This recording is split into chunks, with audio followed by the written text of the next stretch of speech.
Dear students, आज का हमारा टॉपिक है सेंसेस ऑफ एरोमेटिक कंपाउंड्स।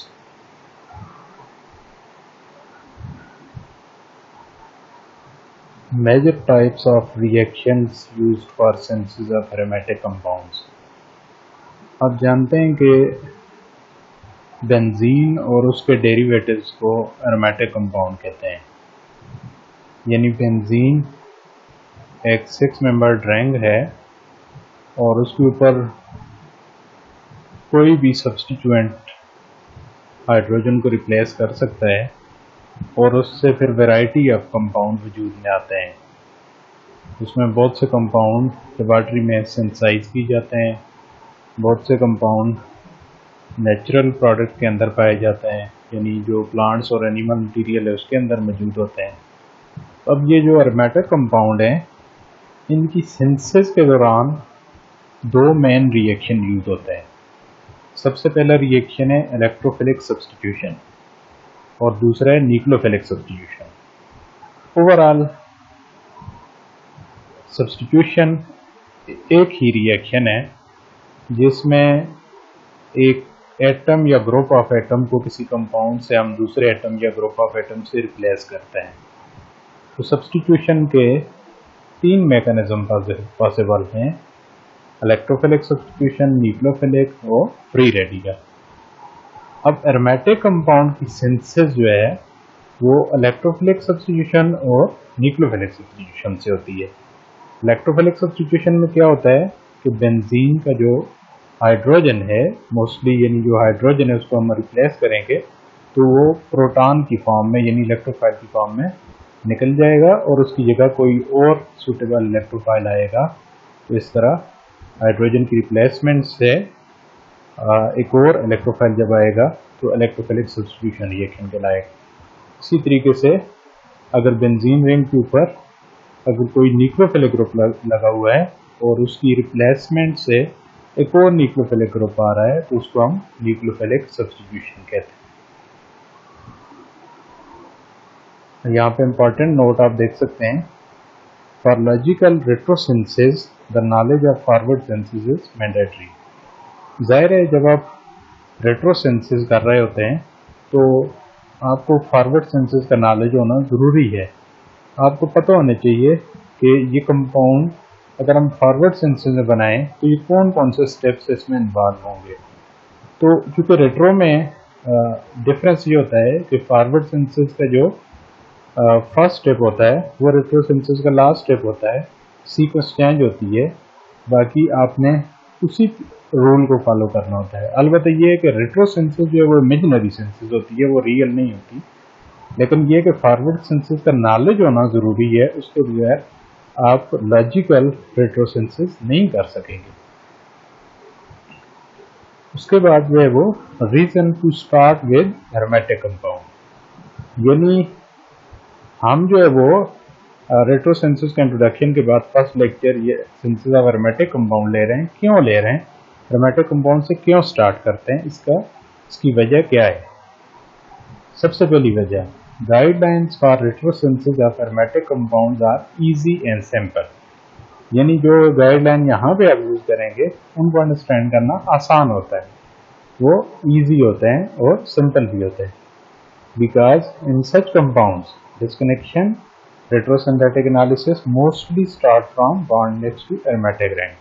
अब यहाँ पे जब एरोमेटिक रिंग को हम ब्रेक डायरेक्ट नहीं करते, हम एरोमेटिक रिंग के साथ जो ग्रुप है उससे डिस्कनेक्शन स्टार्ट करते हैं या फंक्शन को इंटर कन्वर्जन करते हैं। तो ज़्यादातर उसी ग्रुप में चेंजेस करके हमने ये रेट्रोसिंथेसिस का प्रोसेस करना होता है, ये उस ग्रुप को हमने डिस्कनेक्ट करना होता है। सो इस वजह से ये एक ईजी टास्क होता है। उसके बाद retrosynthesis carried out by disconnection and FGI as per requirement.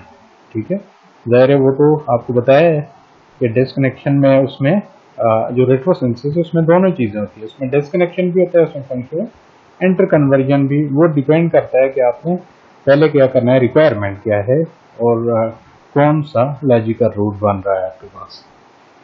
उसके बाद बेसिक रिक्वायरमेंट, तो सबसे पहले आपको पता होना चाहिए कि फंक्शन ऑफ इंटर कन्वर्जन अगर आप कर रहे हैं तो कौन से रिएजेंट आपको चाहिए FGI के लिए?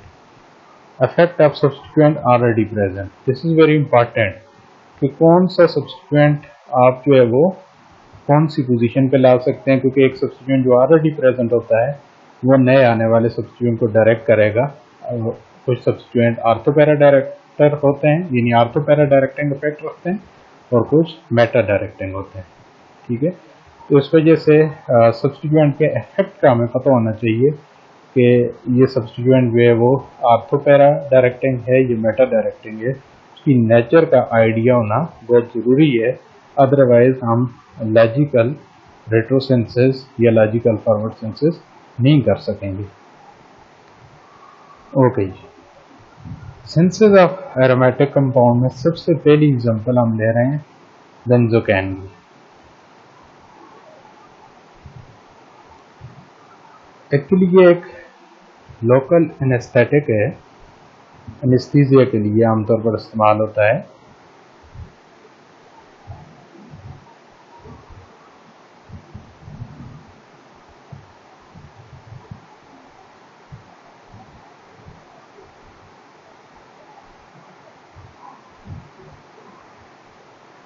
तो सबसे पहली एग्जांपल डिस्कस कर रहे थे हम, बेंजोकेन लोकल एनेस्थेटिक ड्रग है। इसकी सबसे पहले देखते हैं रेट्रोसिंथेसिस। तो यहाँ पे आप देखें हमारे पास जो कंपाउंड है इसमें बेंजीन रिंग के एक तरफ NH2 ग्रुप अटैच है और दूसरी तरफ ये एस्टर ग्रुप अटैच है। अब यहाँ पे आप देखें तो सबसे पहली डिस्कनेक्शन आपने कौन से करनी है? अब आपने ये लास्ट स्टेप एक्चुअली आपके रिएक्शन को होगा फॉरवर्ड सिंथेसिस में।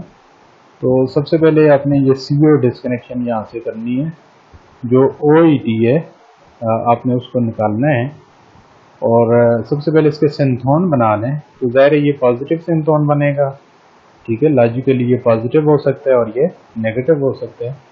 तो ये नेगेटिव सिंथोन का सिंथेटिक इक्विवेलेंट इथेनॉल होगा, जबकि ये पॉजिटिव सिंथोन जो है इसका सिंथेटिक इक्विवेलेंट क्या होगा, यहाँ पे एसिड ग्रुप होगा। तो यानी यहाँ पे OH आप लगा देंगे। उसके बाद यहाँ पे आप देखें कि ये जब आप इसको फॉरवर्ड में करेंगे तो फॉरवर्ड सिंथेसिस में ज़ाहिर है ये आपका लास्ट स्टेप होगा। तो ये वाला जो स्टेप आपका होगा, यानी जो एसिड आपके पास होता है उसको जब आप एस्टर में कन्वर्ट करते हैं तो उसको हम एस्टरिफिकेशन भी कहते हैं। इसलिए यहाँ पे ये एक्चुअली फॉरवर्ड सिंथेसिस के सेंस में लिखा हुआ है, आपने इसमें कंफ्यूज नहीं होना। उसके बाद यहाँ पे आप देखें तो सबसे पहले हमने जब यहाँ पे इसकी डिस्कनेक्शन की तो हमारा जो ओवरऑल ग्रुप है, यहाँ पे आप गौर से देखें तो वो एस्टर से एसिड में कन्वर्ट हो रहा है। तो एस्टर से एसिड आप FGI के सेंस में भी इसको अगर आप शो करें उसका मतलब यही बनता है, लेकिन यहाँ पे हम CO डिस्कनेक्शन के सेंस में कर रहे हैं। तो इस तरह जो है वो जो OET है उसका सिंथोन आप वो उस सिंथोन को आप सिंथेटिक इक्विवेलेंट इथेनॉल ले लें, और दूसरा जो कैटायन आपका बन रहा है उसका यहाँ पे एसिड ग्रुप आ जाएगा। ओके, अब उसके बाद नेक्स्ट आप देखें यहाँ पे कि अब यहाँ पे आप देखें हमारे पास दो ग्रुप आ रहे हैं, एक हमारे पास एसिड ग्रुप है, एक NH2 ग्रुप है।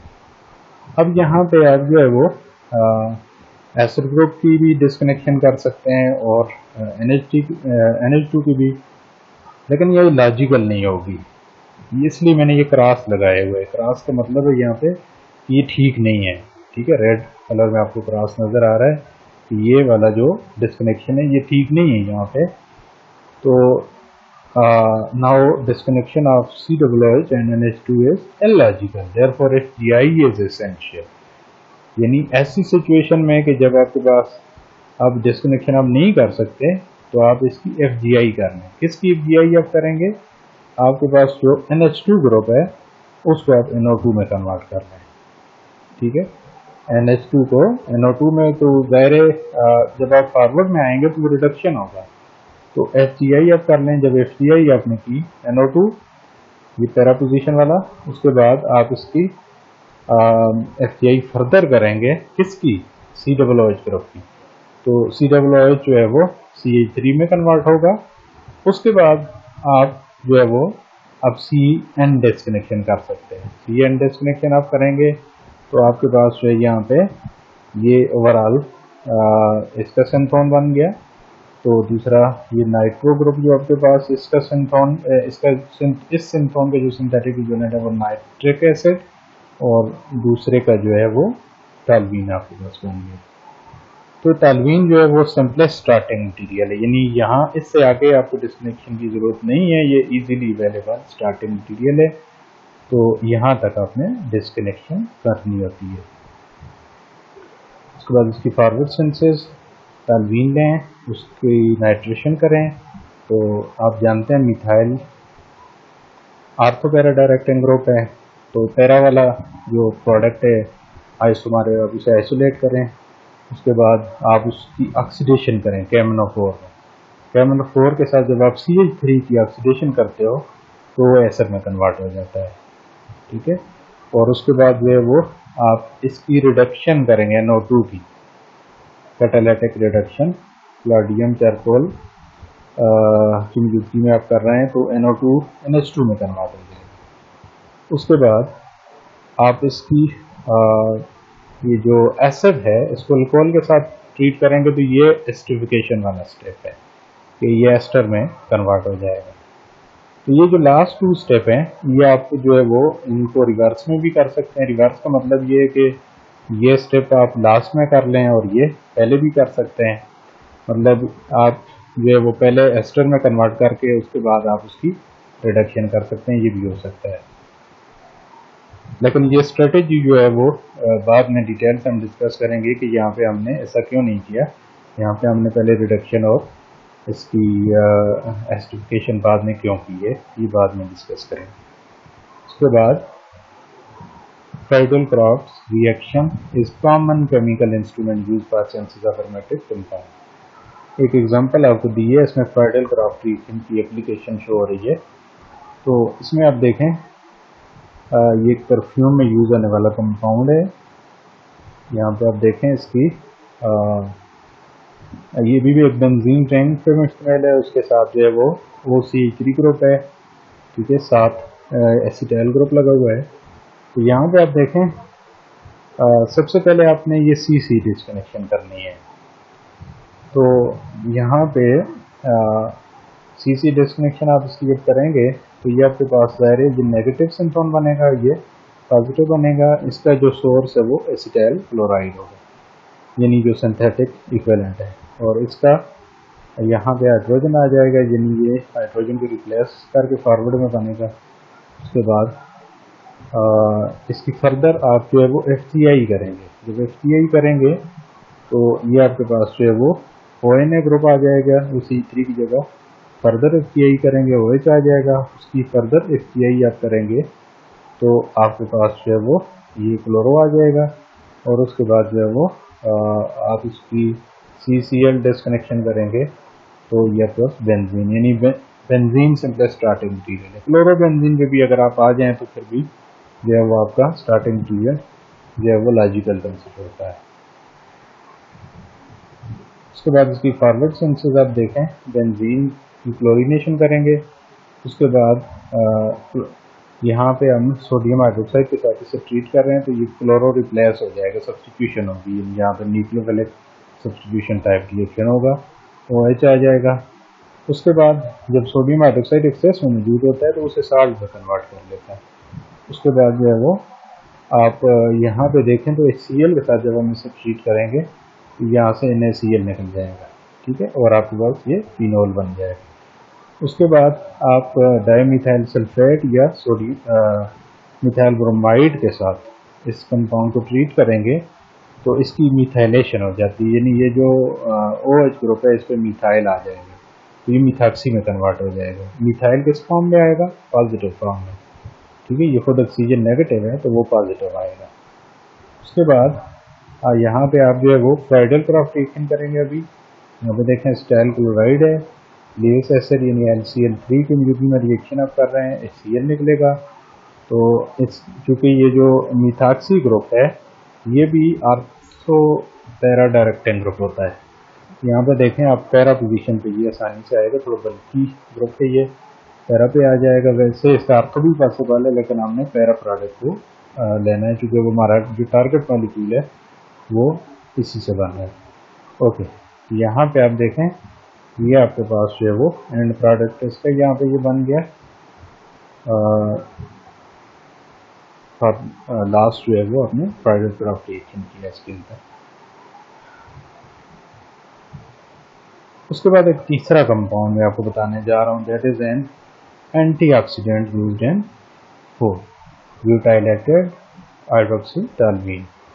यहाँ पे आप देखें इसमें जो है वो बेंजीन के साथ 3 अल्काइल ग्रुप आपको नजर आ रहे हैं, 2 टर्शरी ब्यूटाइल है और 1 मिथाइल ग्रुप। यानी ये एक्चुअली फिनॉल है, तो फिनॉल की 2, 4, 6 पोजीशन पर अल्काइल ग्रुप है।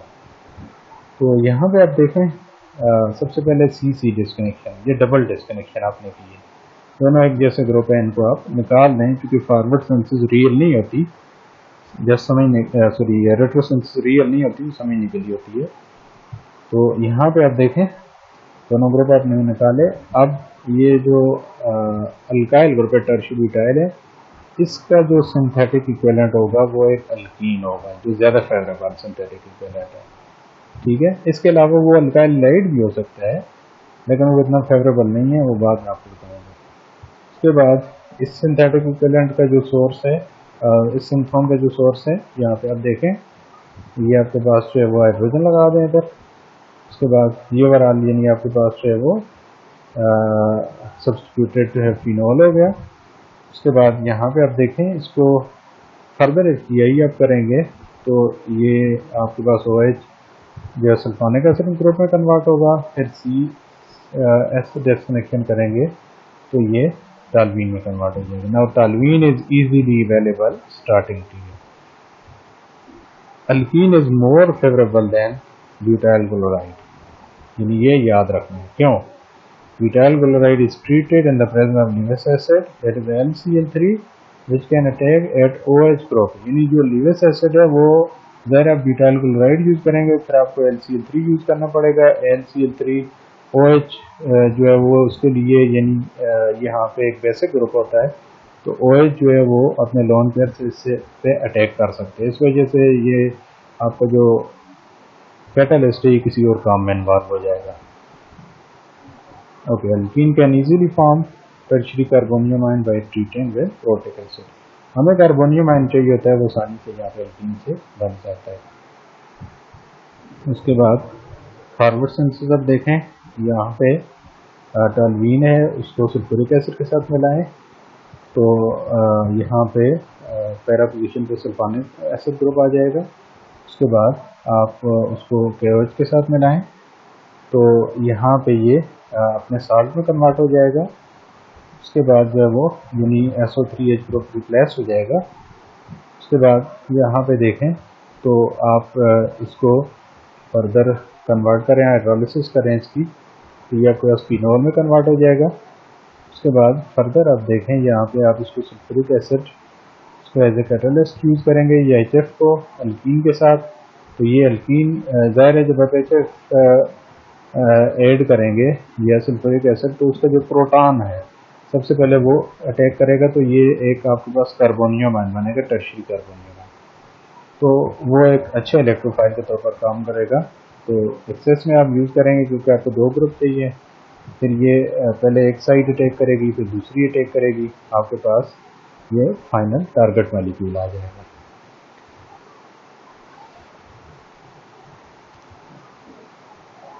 यही अभी डिटेल में आपके पास रिएक्शन है। आप यहाँ पे देख सकते हैं कि रीएजेंट यहाँ पे सल्फ्यूरिक एसिड KOH फिर वाटर में कर रहा है, यहाँ पे जो है वो आप 2 KOH यूज कर रहे हैं। ठीक है, 2 इक्विवेलेंट यूज करेंगे, हीट भी देंगे तो पोटेशियम सल्फाइड निकलेगा, वाटर निकलेगा। यहाँ पे सल्फ्यूरिक एसिड यूज करेंगे और पोटेशियम सल्फेट निकलेगा। इसके बाद जो है वो ये अल्कीन जो है वो 2 मोल में आपने इधर ऐड करना है, तो इससे आपके 2 इक्विवेलेंट लेंगे तो ये से भी 2 इक्विवेलेंट बनेंगे। फिर उसके बाद फाइनल बॉन्ड है। If you use HCl instead of H2 for in second last step, then KCl will be byproduct and 1 mole of HCl is required for 1 molar reactant. Main drawbacks of Friedl-craft reaction. Friedl-craft reaction जो है वो उसके कुछ drawbacks होते हैं। सबसे पहला drawback poly alkylation. Alkyl is plus M, यानी अल्काइल जो है रेजोनेंस के लिहाज से डोनेटिंग ग्रुप होता है और इंडक्टिवली भी डोनेटिंग ग्रुप होता है। तो ये आर्थो और पैरा पोजीशन को एक्टिवेट करता है, तो इसकी वजह से फिर पॉली एल्काइलेशन के चांसेस होते हैं, यानी जो इलेक्ट्रोफिलिक सब्स्टिट्यूशन से एल्काइलेशन हो रही होती है फिर वो ज़्यादा हो जाएगी। उसके बाद rearrangement and resulting carbonium ion produce from alkyl halide. तो समटाइम अल्काइल हैलाइड्स जो कार्बोनियम आयन बनता है उसमें रीअरेंजमेंट हो जाती है, जो एक्सपेक्टेड हमें जो प्रोडक्ट हम एक्सपेक्ट कर रहे होते हैं वो नहीं बन रहा होता, तो ये और बन रहा होता है unexpected. How to overcome these drawbacks, ठीक है, इनको कैसे कंट्रोल किया जा सकता है। This problem can be resolve by doing Friedel Craft acylation first and then reduction. यानी अगर हमने कोई ऐसा ग्रुप लाना है तो फिर हम उसके लिए सबसे पहले फ्राइडल-क्राफ्ट एसाइलेशन करेंगे, फिर हम उसकी रिडक्शन करेंगे, यानी कार्बोनिल की रिडक्शन कर देंगे तो ऑटोमेटिकली वो अल्काइल ग्रुप में कन्वर्ट हो जाएगा। उसके बाद एक और कंपाउंड है, एग्जांपल नंबर 4 है 1-isobutyl बेंजीन। यहाँ पे आप देखें जस्ट ये एक अल्काइल बेंजीन है, तो सबसे पहले आप दायरे बॉन्ड नेक्स्ट टू बेंजीन आपने डिस्कनेक्शन करनी है। यहाँ पे डिस्कनेक्शन करेंगे तो इसका जो सिंथोन बनेगा पॉजिटिव, यहाँ पे वो आपके पास इसका जो सिंथेटिक इक्विवेलेंट बनेगा वो एक अल्काइल क्लोराइड होगा। उसके बाद ये जो बेंजीन है, ज़ाहिर है बेंजीन के सिंथोन जो है वो इसका जो सिंथेटिक इक्विवेलेंट है वो बेंजीन होगा। फॉरवर्ड सेंसेस तो क्या करेंगे, फ्राइडल-क्राफ्ट एल्काइलेशन करेंगे। फ्राइडल-क्राफ्ट एल्काइलेशन जब आप करेंगे कंपाउंड की तो प्रॉब्लम क्या आपको कौन से प्रॉब्लम का सामना करना पड़ेगा। तो जब आप इसकी फ्राइडल-क्राफ्ट एल्काइलेशन कर रहे हैं तो आपको जो है वो आपका टारगेट मॉलिक्यूल तो ये था, लेकिन आपको जो है वो ये टर्शी ब्यूटाइल ग्रुप इधर में था। यहाँ पे आप देखें तो दो प्रोडक्ट आपको मिल रहे हैं, एक में एक ये ग्रुप आ रहा है, एक में दो आ रहा है। सो इसमें रीअरेंजमेंट भी हुई है और दूसरे नंबर पे पॉली एल्काइलेशन, यानी यहाँ पे दो ग्रुप आ गए, तो ये पॉली एल्काइलेशन का प्रोडक्ट है। और साथ साथ रीअरेंजमेंट भी हुई है कि आपका ये जो अल्काइल ग्रुप है ये आपके जो ओरिजिनल रीएजेंट है उसके अंदर इस तरह नहीं था, तो इसका मतलब है कि इसमें रीअरेंजमेंट हुई है जिसकी वजह से इसका स्ट्रक्चर चेंज है। तो ये जो मेजर प्रोडक्ट आपके बन रहे हैं ये अनडिजायर्ड है, ये तो हमें नहीं चाहिए। हमें जो प्रोडक्ट चाहिए था वो ये वाला चाहिए। अब फिर जो मैंने आपको सोल्यूशन बताया है उस तरह अगर हम जाएं तो इस मसले को हम हल कर सकते हैं। यानी ये वाला जो रूट हम कर रहे हैं ये लॉजिकल रूट नहीं है। इसकी आपने रेट्रोसिंथेसिस भी इसी तरह दिखाई हुई है जिस तरह आपने फॉरवर्ड की है, यानी रेट्रो से ही हमें फॉरवर्ड के रूट का पता चलता है। तो ये ओवरऑल हमने इलॉजिकल की है क्योंकि इसमें हमारा जो टारगेट मॉलिक्यूल है वो रियल में हमें नहीं मिल रहा। उसके बाद लॉजिकल रूट क्या हो, रेट्रोसिंथेसिस यहाँ पर आप देखें सबसे पहले आप इसकी ये करें फंक्शन एडिशन, ठीक है, यहाँ पे कार्बोनिल आ जाएगा। उसके बाद इसकी CC डिस्कनेक्शन करें, इसको निकाल दें। उसके बाद बेंजीन का जो सिंथेटिक इक्विवेलेंट है इसका ये बेंजीन आ जाएगा। उसके बाद यहाँ पे आप देखें तो ये एसिड क्लोराइड।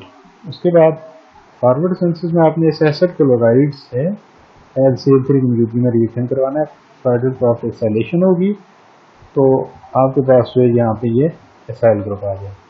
इस एसाइल की आपने CO रिडक्शन करनी है। अब आप जानते हैं इसके लिए आप क्लीमेंसन रिडक्शन या वुल्फ-फिशनर रिडक्शन वगैरह आप कर सकते हैं। मोस्टली क्लीमेंसन रिडक्शन इसमें यूज होती है, इसमें जिंक एमलगम और कंसनट्रेटेड HCl यूज होता है। तो ये कार्बोनिल CH2 में कन्वर्ट हो जाएगा, ये CH2 ये आपका टारगेट मॉलिक्यूल बन गया।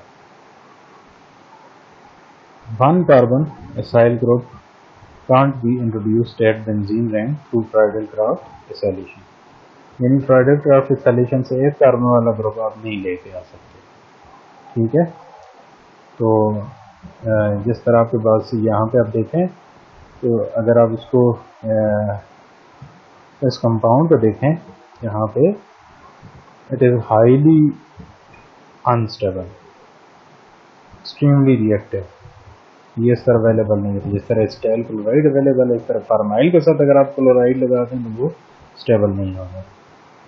ओके, अल्टरनेटिव रिएजेंट या अल्टरनेटिव मेथड कौन से होंगे? इसके लिए एक आपने कार्बन जब लाना है बेंजीन पे तो क्लोरोमिथाइलेशन सबसे पहले। क्लोरोमिथाइलेशन के लिए रिएजेंट जो है वो फॉर्मल्डिहाइड, HCl और जिंक क्लोराइड है। उसके बाद रेमेड-टीमैन रिएक्शन, इसके लिए आप देखें क्लोरोफॉर्म आपको चाहिए होता है और KOH वगैरह साथ यूज होता है। वेल्स-मेयर-हाग फॉर्मुलेशन, इसके लिए DMF डाइमिथाइल फॉर्मामाइड और POCl3 चाहिए होते हैं। इसी तरीके से गेटरमैन-कोच रिएक्शन है, उसके लिए कार्बन मोनोऑक्साइड, HCl और LCl3 चाहिए होता है। एप्लीकेशन ऑफ क्लोरोफॉर्मुलेशन, क्लोरोफॉर्मुलेशन की एक एग्जांपल आपको यहाँ पे दी गई है, देखें।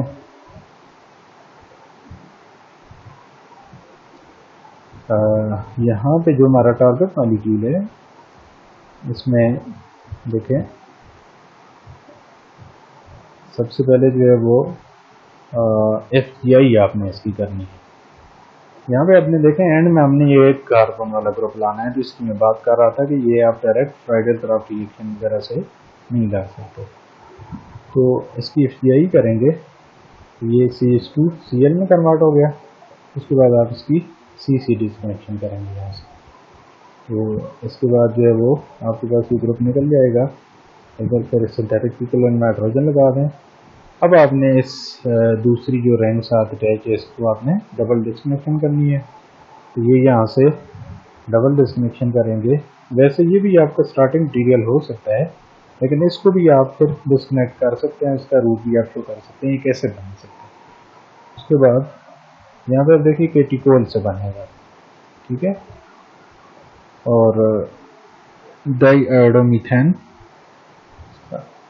उसके बाद फॉरवर्ड सेंसर आप देखें, सबसे पहले केटिकोल को डाईआयोडोमीथेन के साथ सोडियम हाइड्रोक्साइड की मौजूदगी में ट्रीट करेंगे, तो ये आपके पास जो है वो कन्वर्ट हो जाएगा। ये जो साइक्लिक रिंग है आपके पास, सॉरी ये जो रिंग आपके साथ बेंजीन के साथ, यहाँ पे दूसरी रिंग आपको नज़र आ रही है जिसमें 2 ऑक्सीजन है, इसकी फॉर्मेशन हो जाएगी केटिकोल से होगी। उसके बाद ठीक है, Blanc chloromethylation, this is Blanc chloromethylation reaction, ये आपने करना है। किसकी मौजूदगी में होता है? फॉर्मल्डिहाइड, HCl और जिंक क्लोराइड। उसके बाद जो है वो इसमें क्या होगा कि CH2Cl ग्रुप आ जाता है, फिर आप उसकी ऑक्सीडेशन करेंगे इन द प्रेजेंस ऑफ इज़ामाइन, तो ये फॉर्माइल ग्रुप में कन्वर्ट हो जाएगा। मैकेनिज्म बहुत इंपॉर्टेंट है इसका, यहाँ पे देखें। सबसे पहले तो सिंपल है कि आप सोडियम हाइड्रोक्साइड के साथ ट्रीट करेंगे उसको, तो इसका प्रोटॉन ये ले लेगा, तो वाटर के फॉर्म में निकलेगा, इसी साल्ट में कन्वर्ट हो जाएगा। फिर ये एज ए न्यूक्लियोफाइल अटैक करेगा, CH2 पे इधर से आयोडो ग्रुप निकल जाएगा, तो दूसरा आयोडो रहेगा। तो फिर ये जो ऑक्सीजन और हाइड्रोजन वाला बॉन्ड है, ये ऑक्सीजन अपने लोन पेयर से भी टेक कर सकता है, ये यहाँ पे टेक करेगा। इधर से जो OH है वो हाइड्रोजन को लेगा, जो I है वो सोडियम के साथ चला जाएगा। तो इस तरह आपके पास जो है वो सोडियम आयोडाइड निकलेगा, वाटर निकलेगा, और ये आपके पास इसका जो इंटरमीडिएट कंपाउंड है जो हमें नेक्स्ट स्टेप के लिए चाहिए वो सिंथेसाइज हो गया। उसके बाद आपने क्या करना है कि एसीटोन जो है वो उसको लेना है, उसको जिंक क्लोराइड के साथ ट्रीट करना है। तो यहाँ पे अगर आप देखें तो जिंक क्लोराइड के साथ जब आपने इसको ट्रीट किया तो ये इसके साथ ये कम्प्लेक्स सा बना देगा, ठीक है।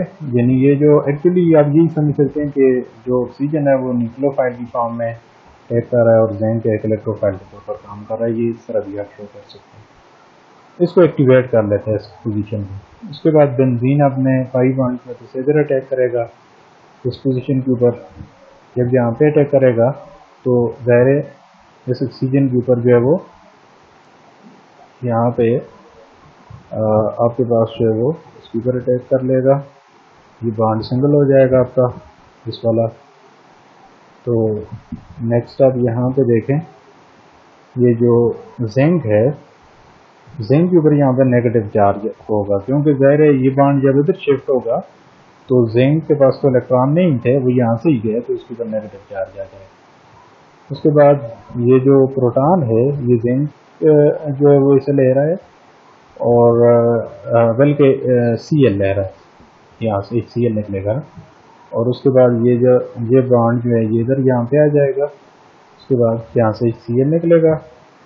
नेक्स्ट जो है वो यहाँ पे आप देखें, ये जो आपका कंपाउंड है इंटरमीडिएट इसका, यहाँ से Cl तो एक निकल गया, आपके पास OZnCl सिर्फ रह गई, ये वाला OZnCl। तो जो दूसरा आपके पास एक और HCl मॉलिक्यूल आएगा, तो उसका H जो है वो O के साथ आ जाएगा, और जो Cl है वो जिंक को मिलेगा। तो इस तरह आपके पास जो ZnCl2 निकल जाए। ZnCl2 एज ए कैटालिस्ट काम करता है, याद रखना है, इस रिएक्शन में ZnCl2 एज ए कैटालिस्ट काम करता है, ठीक है। ओके, इसके बाद नेक्स्ट यहाँ पे आप देखें तो फर्दर आपने जब Cl इसमें यूज़ किया तो अब आपने इसकी प्रोटोनेशन कर दी। ये प्रोटोनेशन करेंगे तो ये गुड लीविंग ग्रुप की फॉर्म में निकल जाएगा, इधर क्लोरो आ जाएगा, तो यानी यहाँ पे CH2Cl ग्रुप आपके पास आ गया। उसके बाद लास्ट स्टेप में आपको बताया था कि उसकी ऑक्सीडेशन होती है।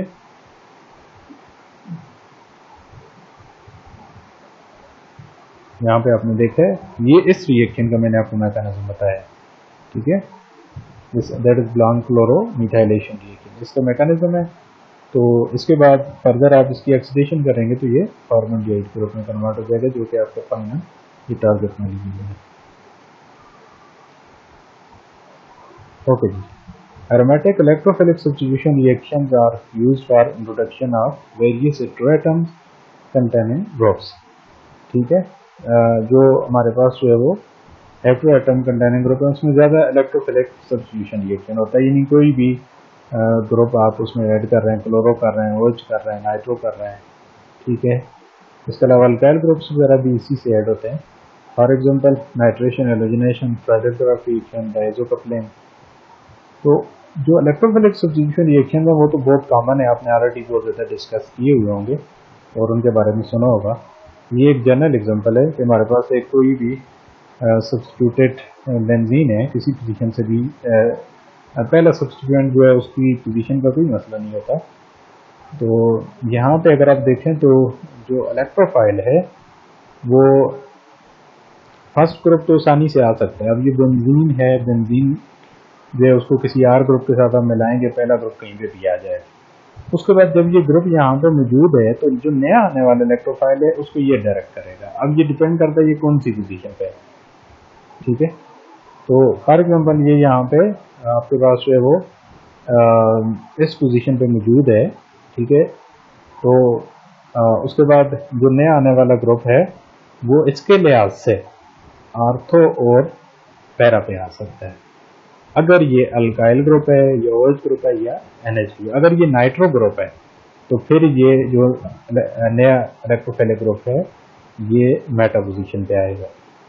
Okay, this is general example. इसमें ये शो हो रहा है कि ये जो आपके पास ग्रुप है ये आपके पास जो है वो आर्थो पैरा डायरेक्शन भी हो सकता है, मेटा भी हो सकता है, ये दोनों के लिए यहाँ पे जनरल एग्जांपल आपको दी गई।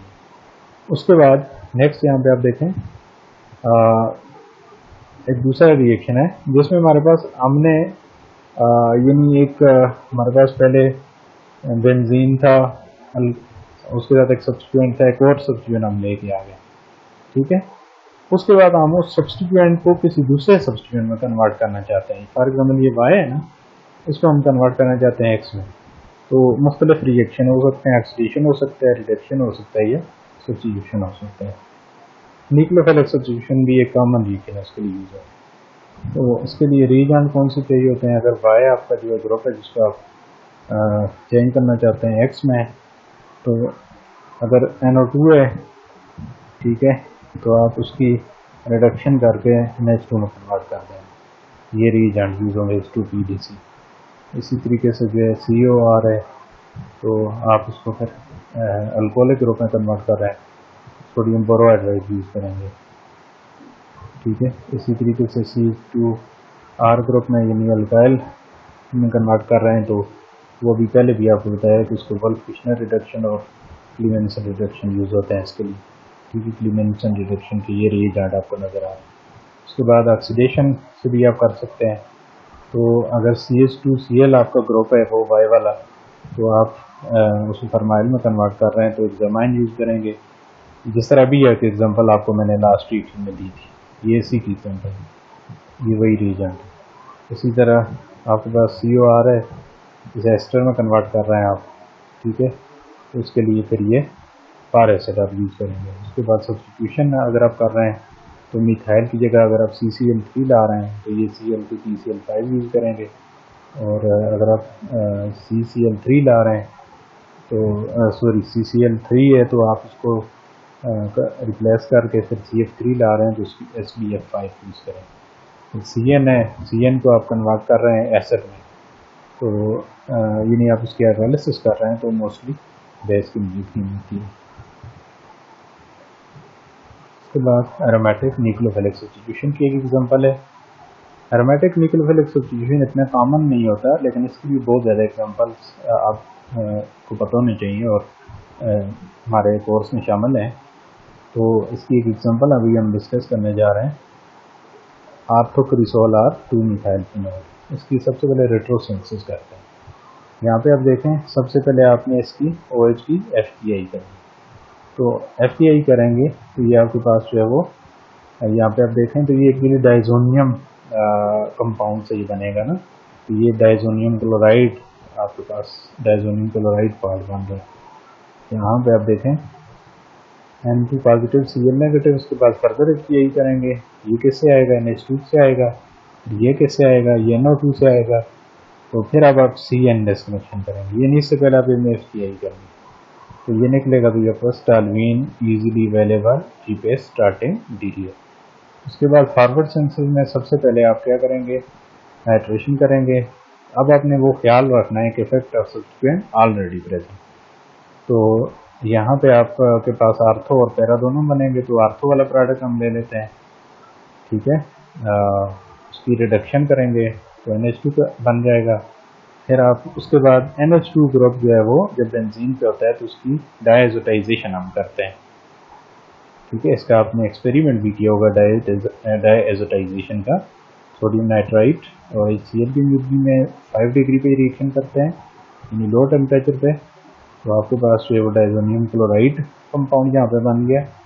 उसके बाद ये डाइजोनियम साल्ट भी आप इसे कह सकते हैं। उसके बाद आपने इसको वाटर के साथ ट्रीट किया तो ये आपके पास जो है वो यहाँ पे रिप्लेस हो जाएगा OH से, तो ये आपका फाइनल प्रोडक्ट O-क्रिसोल या 2 मिथाइल फिनोल बन गया। तो यहाँ पे आप न्यूक्लियोफिलिक सब्स्टिट्यूशन करेंगे इस जगह, ठीक है, ये न्यूक्लियोफिलिक, ये तो आप इलेक्ट्रोफिलिक सब्स्टिट्यूशन कर रहे हैं, ठीक है, यहाँ तक आप इलेक्ट्रोफिलिक सब्स्टिट्यूशन कर रहे हैं, लेकिन इसके बाद यहाँ से आगे आपका न्यूक्लियोफिलिक, ये nucleophilic substitution. Examples for practice, ये मैंने 4 एग्जाम्पल आपको दिए हैं, आप इनकी रेट्रोसिंथेसिस करें लॉजिकल रूट से और उसके बाद इनकी फॉरवर्ड सिंथेसिस करें, ताकि आपको पता चल सके कि इलेक्ट्रोफिलिक सब्स्टिट्यूशन रिएक्शन कैसे अप्लाई होते हैं, न्यूक्लियोफिलिक सब्स्टिट्यूशन रिएक्शन कैसे अप्लाई होते हैं एरोमेटिक सिस्टम के अंदर। Okay, this is end of today's lecture. Thank you.